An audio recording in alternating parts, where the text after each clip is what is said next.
Hi everybody, welcome back to our operating system course CSE C69. So last time I made a video to show you how to get started with PintOS, how to use PintOS in a Docker container, and at the end of the video I also showed you how to run a PintOS program inside the debugger. So in this video what I want to do is I want to show you a little bit more how to trace a PintOS program inside a debugger, and well, I'm gonna explain you how PintOS manage threads. Okay, so let's start. So here, last time I showed you how to basically run all the unit tests for the project 1 on threads. So here, what I'm going to do is I'm going to use the first unit test that is called rm single, and I'm going to first run this one. So let's start PintOS first. So again, docker run -- remove -- name PintOS interactive. I have to mount the local directory inside PintOS. And then the image is called cherry.sans /PintOS, and we're gonna run bash. All right, I think this is good. All right, now I have a shell. Let me go back to the threads and to build. I don't need to recompile because I compiled it last time. Okay, so I have my kernel here. Okay, perfect. I'm going to do the same because here I'm going to have another terminal where I'm going to run gdb. So docker exec -it. The name of the container is PintOS, and then bash. Okay, same thing. src thread build. Okay, I'm ready here. So first, let's just start it without, not running it in the debugger. I don't need all of that. I just need that part. So if I do that, what do I see? So box is starting, and then let's look at the output here. So here it says it's going to create 5 threads, okay, and each thread is going to sleep 1 time, okay. So here we see actually thread 0 sleeping 10 ticks, thread 1 20 ticks, and so on and so forth. Here looks like the threads are running. Okay, we have in total 5 threads, and then they terminate, and then rm single test is done, and then we have some debug message here. Okay, so the first thing to do is, well, let's look at this test case. So for that, if you don't know where it is, you can just search. So let's search for rm single. And I'm going to search that on the entire code. Okay, so depending on your code editor, find a way to do that. So here, let's see, I have several results, but what I can see is test/threads/test.c. That's interesting. Okay, so let's open this one. Okay, so here actually this is our test for the threads. Okay, and here it looks like rm single corresponds to the test called test rm single with underscores. So let me search for that. And it looks like this function is defined here in this file.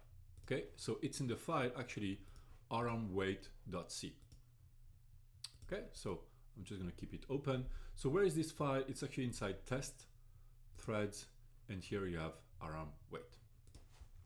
Okay, so here, so it's called test rm single, and here it looks like it's calling another function called test sleep with 2 arguments.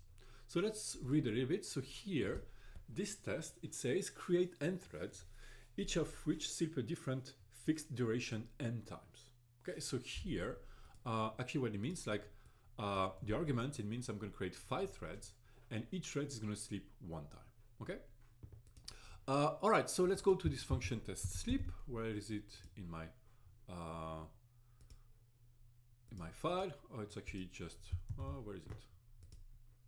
It's here. Okay, so that's what the test is going to be about. Okay, so let's. You can take a look at it more carefully. But here, the first thing we can see is first of all, we see some message here, and those message actually corresponds to the one we have on the terminal. Okay, so we are looking at the right place. Okay, okay, so let's see here. It looks like there is a bunch of code to allocate memory. Let's just go down. Here we initialize the test, and here we're going to start the threads. Okay, and of course this is a for loop because depending on the number of threads you're going to run. So here let's look at it. So it looks like it's initialized a bunch of things, but this one is interesting. Here thread create, this is what's going to create thread 0, thread 1, thread 2, and so on and so forth. Okay, and then what's going to happen after that is that the main thread, which is going to be executing this test, is going to sleep, okay, waiting for all the threads to finish, and then finally do some stuff to complete the test, right? And most probably here it's going to show all of this message. Okay, so we don't need more detail. I mean, you can look at it carefully, but all right, so that's a good start. So here, my goal is the following. I would like to understand how PintOS basically executes this test, how it creates threads, how then it switch between threads to actually execute them, giving them some CPU time. And then when the thread terminates, how does it resume and then basically terminate the test. So that's my goal for today. And for that, we're going to use the debugger. So let me run the test here inside the debugger. So here I pass the option GDB to PintOS, and now, okay, now GDB has started. So here I can start PintOS GDB. Again, I need to pass the kernel, kernel.o, and let's start. All right, everything is fine. I'm reading all the symbols, good. So, all right, so now, I need to connect to the program, debug PintOS. Okay, all set.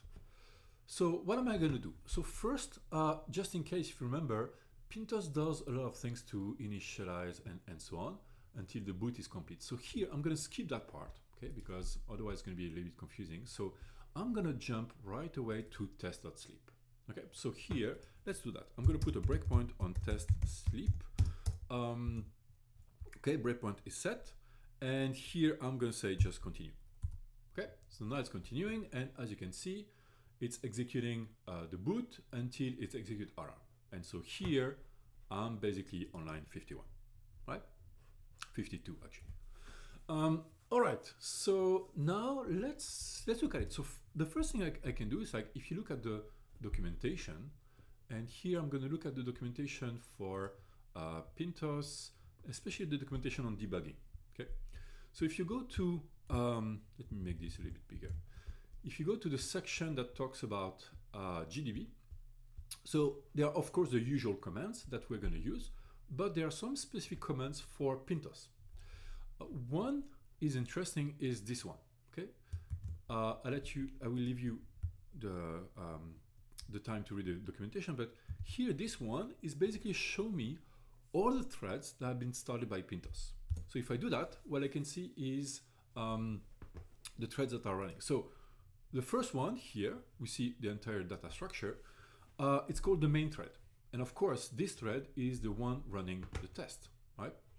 So here, this is the running thread. Okay.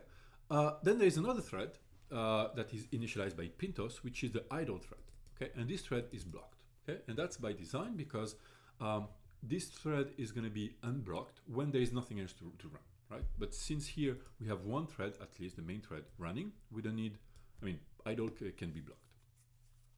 All right, so here, well, something we can do is first of all look at the backtrace, okay? And if we look at the backtrace of the current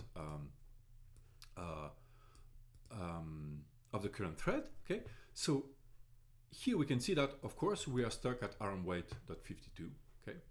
And here, this is the stack trace, the code trace of the current thread, okay? The one that is running.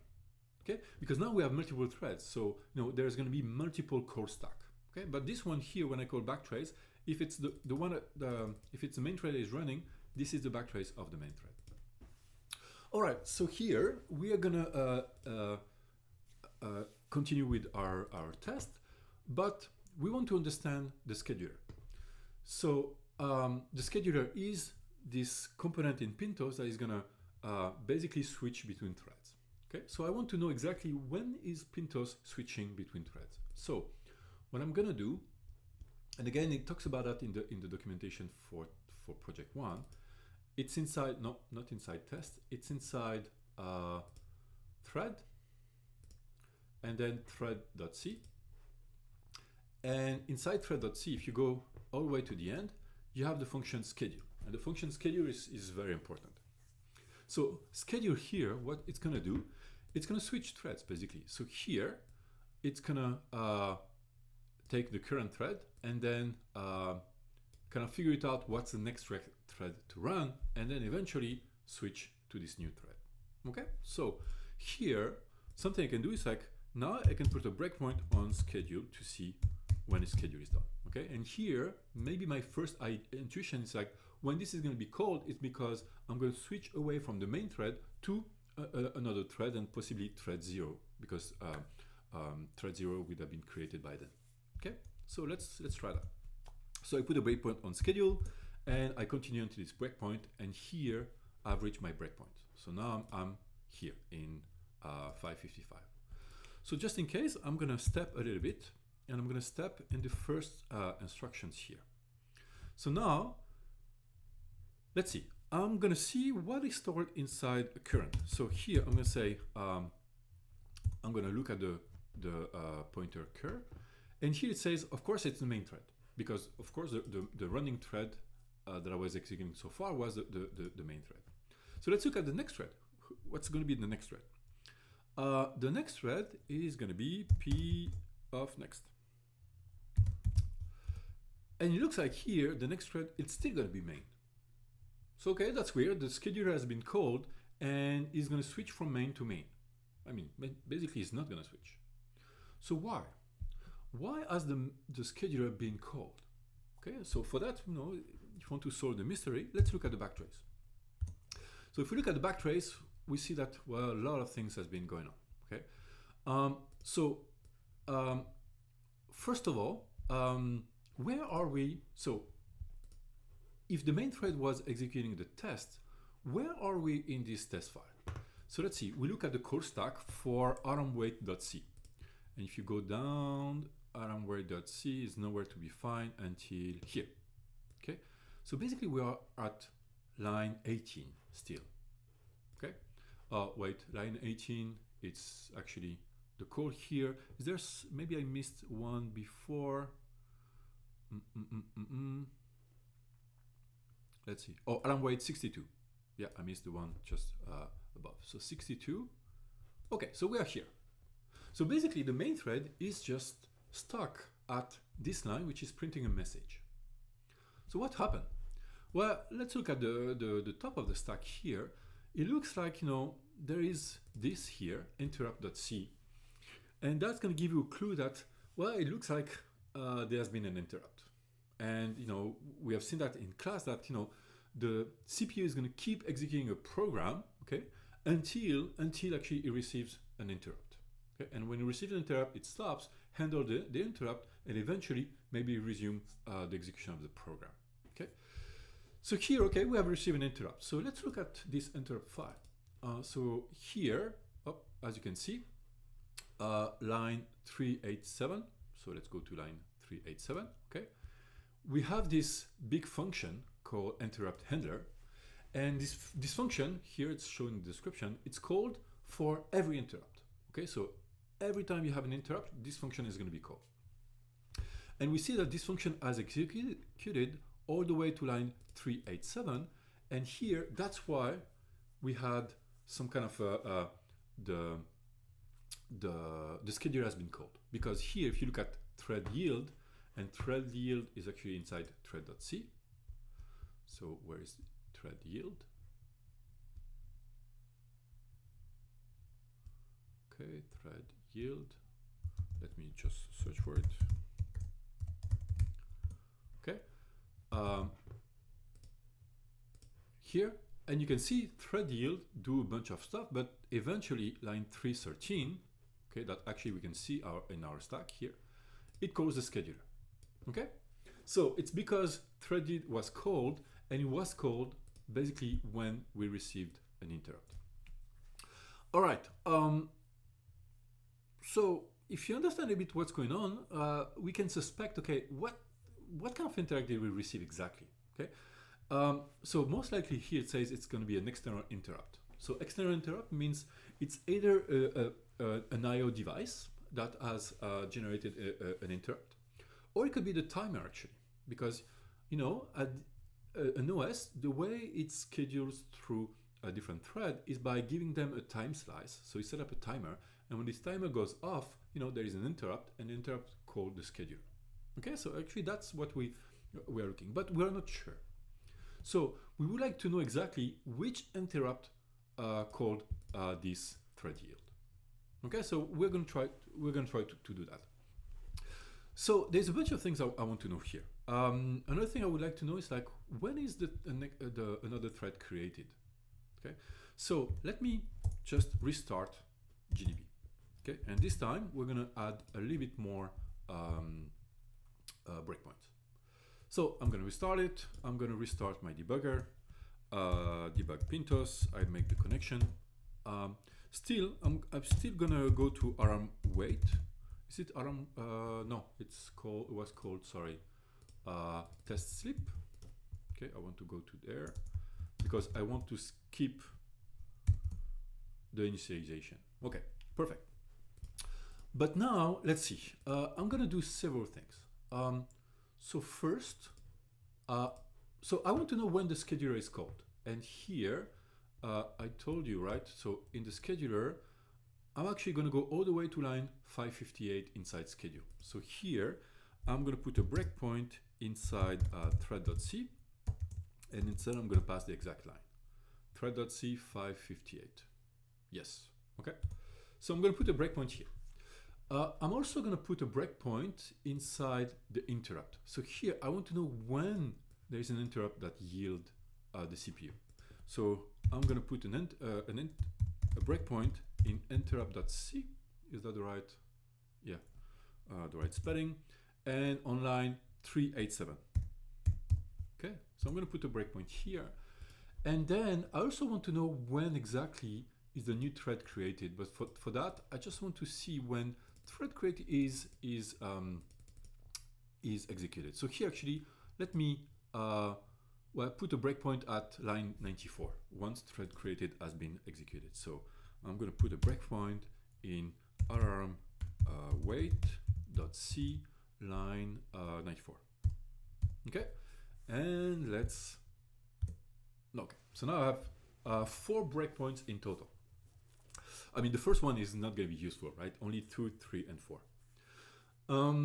Okay, so well, let's run things. So let's continue. So if I continue, of course, the first breakpoint I reach, it's actually the interrupt, okay? Because we have seen in the previous run that the scheduler is going to be called at some point, but the scheduler is going to be called because it received an interrupt. So now we are in thread yield. And so here, we would like to know, okay, what interrupt has been called? So here, you can look at this file a little bit. And if you look at it, you will understand the following. When the interrupt handler is called, there is a data structure here inside frame that is passed to this handler. And this frame contains all of the information about the interrupt. And here, and actually about also the process that has been suspended and so on, right? So here inside frame, if you look at the vector number, you will get the interrupt number, okay?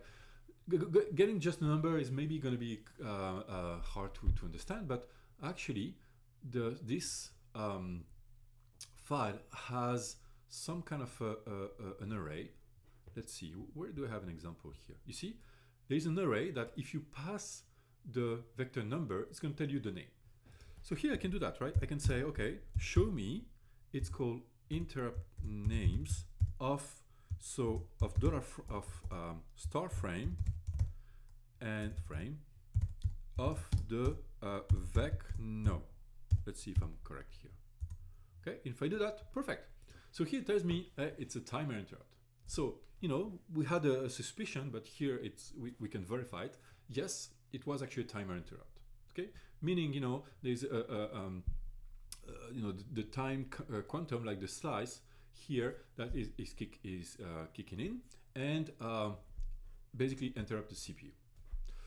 All right, so, you know, I always want to have this kind of information. So here I'm going to use display, and I'm going to display that information every time I'm going to run into that breakpoint. Okay.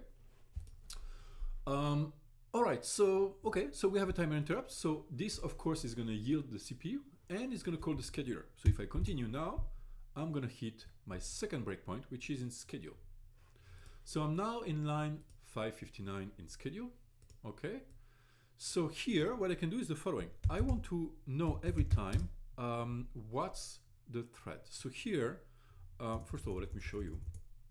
You can actually see what's the current thread by doing this, but maybe we don't need all of that information. So I'm just going to look at the name, okay? And the name here is it's going to be a string. So I'm going to print the 10 characters of this string. Okay. So that I'm going to display that every time so that I know what I'm switching. I mean, the scheduler is switching to the current and the next. Okay. So now I can see here that the scheduler is going to switch from main to main again. Okay. And by the way, why is that? Well, it's because there is no other thread to run. Because if there was another thread to run, most probably the scheduler would have picked another thread. But right now, again, by taking this command here, okay, we know that there is no such thing as another thread, right? We have only two threads, and idle is blocked. Okay. All right. So let's continue. So now, if you continue, let's see what's going on. We have another timer interrupt. Where are we in our test? We are in line 62. Okay. So line 62. Have we made any progress? Not so much, actually. We're still on the same line. So let me continue again. Okay, we still got a timer interrupt. Let's see, where are we? We're still line 62. Okay, so let's continue a lot. Okay, actually, let's continue until we reach some kind of another interesting breakpoint. Maybe here I want to go all the way to when I create a new thread. Okay. Okay. So I'm looking for breakpoint number 4.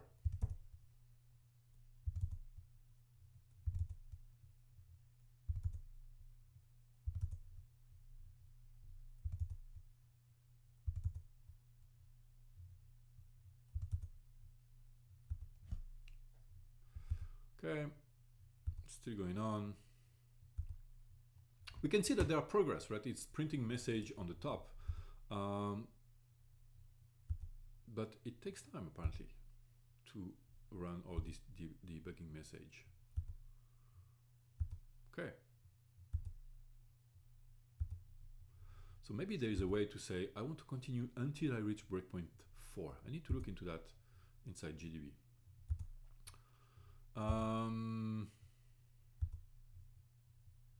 Okay.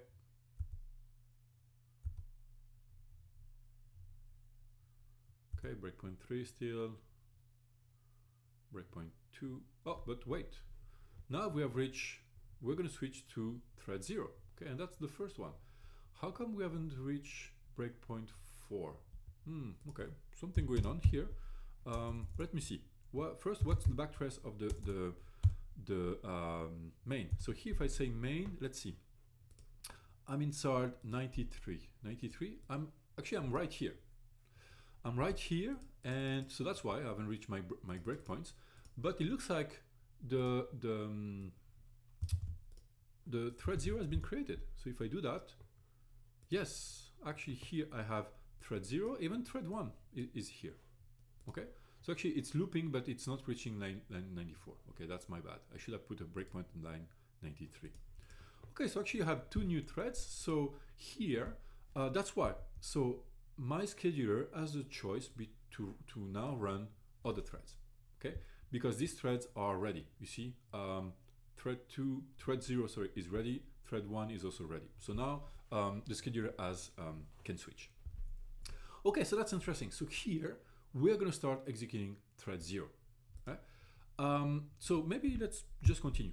Okay, so if we continue, we see that here, now the scheduler has been called again, right? And now it's going to run from thread 0 to thread 1. So maybe a question here, why has the scheduler been called? Okay, we have seen before that when it was the main, the scheduler was called because we received an interrupt. But here, we didn't receive an interrupt. Okay, I mean, I might be mistaken, but let's continue, right? Again, if I switch again, so now it's going to switch to thread 1 to main, but as you see, between the two calls of the scheduler, there was no call to the interrupts. Okay, that's weird. So let's look at the backtrace. Here, I'm going to print the backtrace, but be careful. This is the backtrace of what? You see, the backtrace is shorter than what we are used to with main, because here, this is the backtrace of the current running thread, which is thread 1, right? Which is different. So here the backtrace, let's look at the backtrace. So of course we are stuck on line 559. Okay, so here thread 1 was executing, in thread C line 559. So we are here, okay, because that's our breakpoint. But before that, it was calling 313. So what's behind 313? Let's see, my guess is going to be, of course, the function yield. Okay, so it means that yield has been called. But has it been called by an interrupt? And the answer is no. It has been called by timer.c line 96. So we need to open a new file, and this one is inside device timer.c. And here, if you look at line 93, we can see 96. Sorry, we can see that there was a call to thread.yield. So that's why it's not because there was an interrupt. It's actually because the thread, I mean the program was actually called thread yield by itself. Okay, so here basically there are two ways. It's either because the thread yields the CPU because it has been interrupted by an interrupt, and we have seen that with main, or here because actually the program doesn't have anything to do and it just yields the CPU. And here, why does it yield the CPU? Because it's actually waiting for timer to terminate.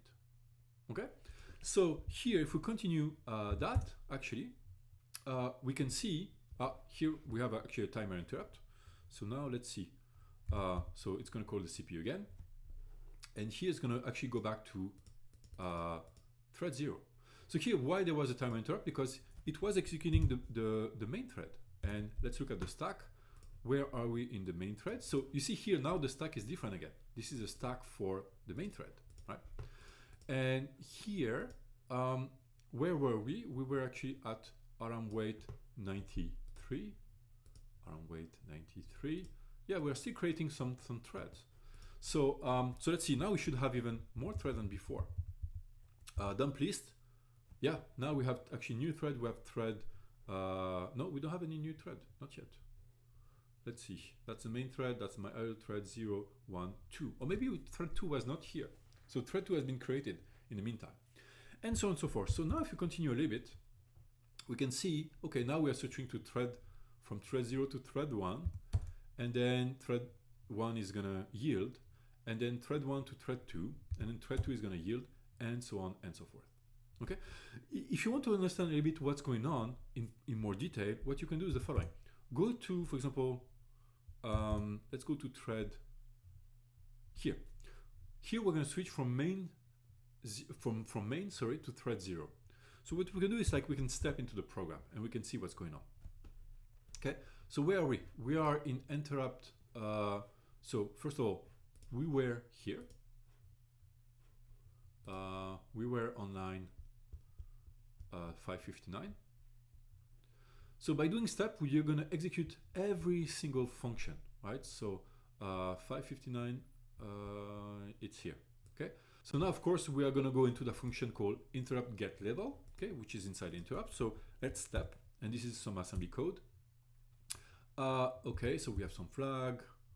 Maybe let's not. Now we go back. Now we are back in here, 560, and same thing. Let's go. Let's step slowly. Okay. Okay. All right. What's interesting here is like now we are at this condition, okay? And this condition says if the current is different than next, and that's the case because we're switching from main to thread 0, well, this is where you're going to call the function switch thread. And this function switch threads actually is quite interesting. So here you see we're executing switch thread, and this function switch thread is inside switch s file. And this function, I mean this code, it's written in assembly.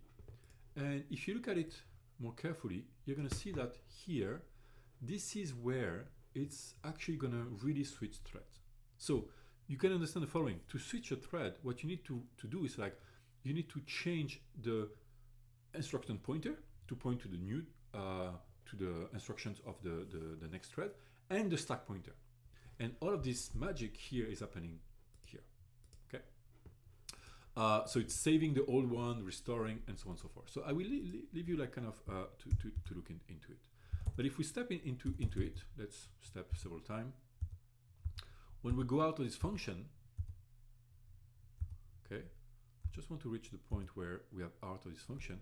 So here, once we are out of this function, we are now in 518.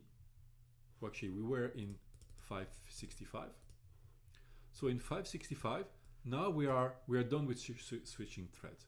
And what's interesting here, if you look at the backtrace now, because the thread has been switched and the stack has been switched, now this is the stack trace of the thread basically 1, right? I think, or thread 0.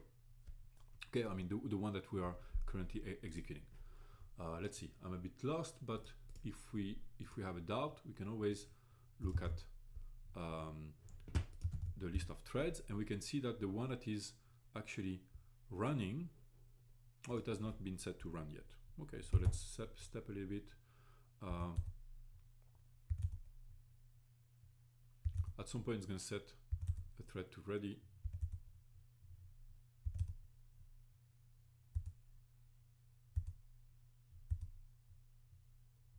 Here you go. So now, if I again show the dump list, okay, the one that is actually running, oh no, we are still not there.